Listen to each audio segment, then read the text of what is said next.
Space station પહોંચીને Sunita વિલિયમ્સે dance કર્યો। Boeing spacecraft દ્વારા ત્રીજી વખત અવકાશમાં પહોંચી કહ્યું આઈએસએસ મારા માટે બીજા ઘર જેવું। બોઇંગ અવકાશયાનમાં ત્રીજી વખત અવકાશ યાત્રા પર ગયેલી ભારતીય મૂળની અવકાશયાત્રી Sunita Williams international space station પર પહોંચતા જ ડાન્સ કરતી જોવા મળી હતી। અહીં તેને અન્ય તમામ અવકાશયાત્રીઓને ગળે લગાવ્યા। સુનિતાનો આઈએસએસ પહોંચવાનો વિડીયો ઝડપથી વાયરલ થઈ રહ્યો છે, જેમાં તે સ્પેસ સ્ટેશન પહોંચે છે ત્યારે એક ઘંટ વાગતો સંભળાય છે। જો કે આ આઈએસએસની પરંપરા છે કે જ્યારે પણ ત્યાં કોઈ નવું અંતરિક્ષ યાત્રી પહોંચે છે તો અન્ય એસ્ટ્રોનોટ ઘંટડી વગાડીને તેમનું સ્વાગત કરે છે। સુનિતા વિલિયમ્સે આઈએસએસના સભ્યોને પોતાનો બીજો પરિવાર ગણાવ્યો હતો। આઈએસએસ મારા માટે બીજા ઘર જેવું છે। સાથે જ તેમણે શાનદાર સ્વાગત માટે બધા જ એસ્ટ્રોનોટને ધન્યવાદ પણ કહ્યું।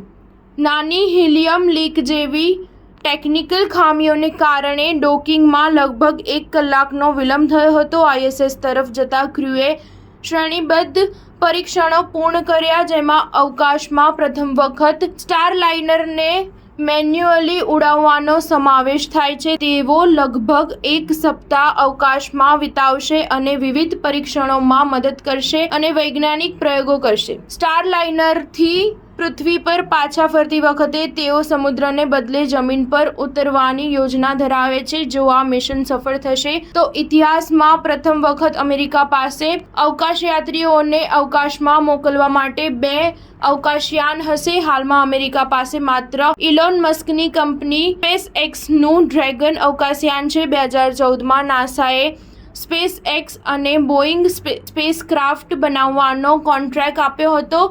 સ્પેસએક્સ તેને 4 વર્ષ પહેલા જ બનાવી ચૂક્યું છે। સ્ટાર ન્યૂઝ 7 હંમેશા સચ્ચાઈની સાથે।